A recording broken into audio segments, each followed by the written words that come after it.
Subrahmanyan Chandrasekhar was one of the greatest astronomers and theoretical astrophysicists of the 20th century.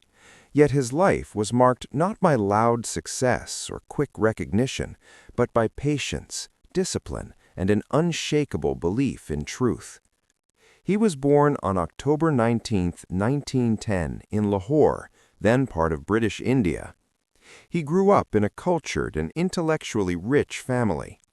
His father worked in the Indian Audits and Accounts Service and had a deep love for mathematics and music, while his mother encouraged intellectual curiosity and learning at home.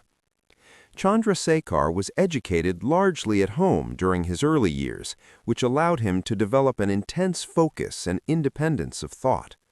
From a young age, he showed extraordinary talent in mathematics and science. His environment did not push him toward fame or competition. Instead, it nurtured quiet excellence, which later became a defining feature of his personality and work. Chandrasekhar studied physics at Presidency College in Madras, where his brilliance became clear. While still an undergraduate, he began working on problems related to stellar structure, a topic that fascinated him deeply. At just 19 years old, during a voyage by ship from India to England in 1930, he made the calculations that would define his life's work. On that journey, using basic tools and pure thought, he derived what later became known as the Chandrasekhar Limit. He showed that a white dwarf star cannot remain stable if its mass exceeds about 1.4 times the mass of the Sun.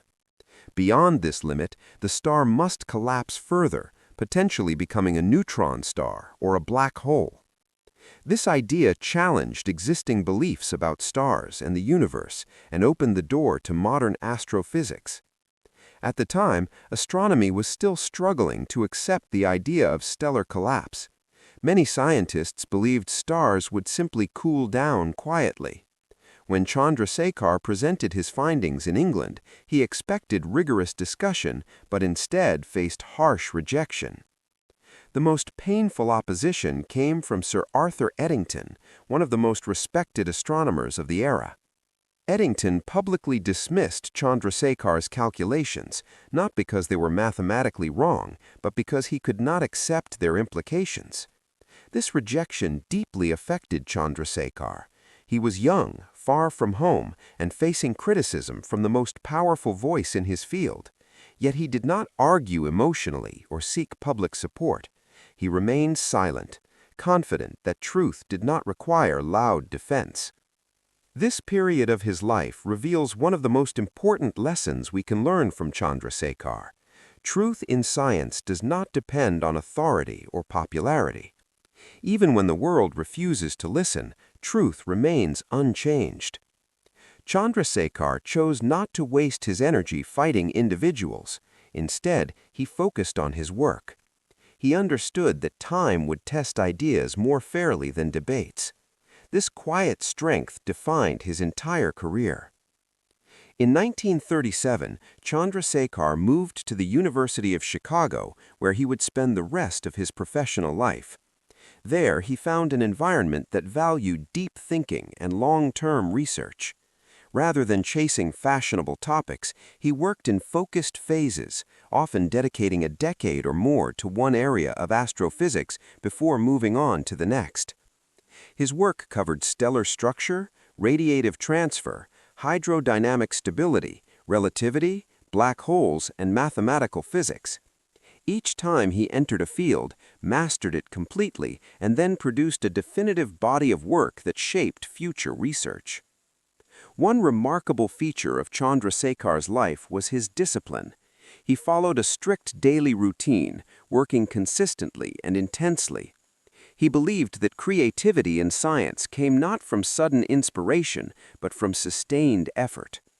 He once compared scientific work to art and music, saying that structure, form, and beauty mattered as much as results. For him, equations were not just tools, they were expressions of harmony in nature. This belief guided his writing, teaching, and research. Chandrasekhar was also a deeply ethical scientist. He never claimed credit unfairly and always acknowledged the contributions of others.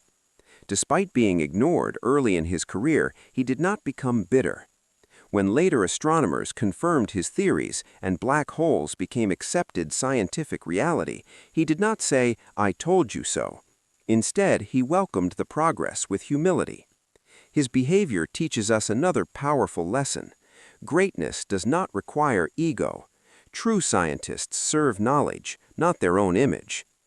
In 1937, more than 50 years after he first calculated the Chandrasekhar limit, he was awarded the Nobel Prize in Physics, shared with William Fowler. The citation recognized his theoretical studies of the physical processes important to the structure and evolution of stars. The prize came late in his life, but it confirmed what time had already proven. Chandrasekhar accepted the honor calmly, without excitement or pride. For him, the reward was never the prize, but the work itself. Beyond science, Chandrasekhar was a deeply cultured human being. He loved literature, philosophy, and classical music. He often spoke about the connection between science and art, emphasizing beauty, balance, and form. He believed that a well-lived life required intellectual honesty, aesthetic appreciation, and moral clarity. This balance made him not only a great scientist, but also a great teacher and thinker. From Chandrasekhar's life, we learn several lasting lessons. We learn that age does not limit insight, as he made his greatest discovery before turning 20. We learn that rejection is not proof of failure, and that opposition from powerful figures does not define truth. We learn that patience is stronger than argument, and that time eventually reveals what is correct. We learn that deep focus matters more than quick recognition, and that meaningful work often happens quietly.